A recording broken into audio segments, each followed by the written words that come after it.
प्रफुल्ल पटेलांच्या कार्यकर्ता मेळाव्यातून अजित पवारांचा फोटो गायब होता। आता यावरून चर्चा सुरू झाली। उपमुख्यमंत्री सुनेत्रा पवारांचा फोटो होता, मात्र अजित पवार यांचा फोटो नव्हता।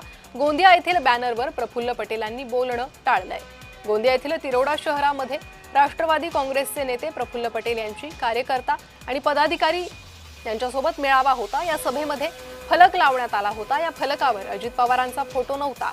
हे विशेष, त्यामुळे चर्चांना उधाण आल्याचं दिसून आलंय। अजित पवारांचा फोटो नसल्यामुळे अनेक कार्यकर्ते संभ्रमात होते।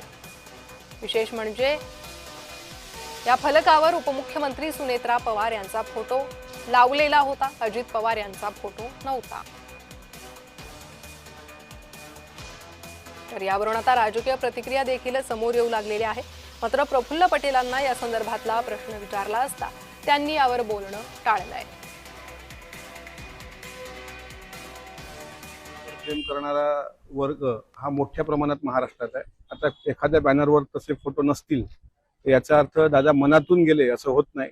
दादा प्रत्येकाच्या घराघरात आहेत, मनामनात आहेत।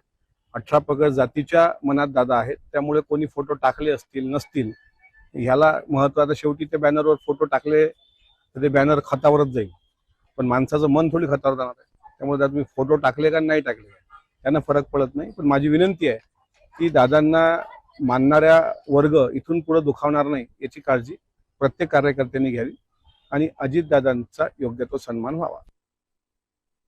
काल सभा घेतली आपली तिरोडाला इथे, मात्र अजितदादांचा फोटो नाही, यावर विरोधक आपल्यावर टीका आता राहू दे, आता हे सगळ्या गोष्टी। सर काल सभा घेतली आपली तिरोडाला इथे, मात्र अजितदादांचा फोटो नाही, यावर विरोधक आपल्यावर टीका आता राहू दे, आता हे सगळ्या गोष्टी।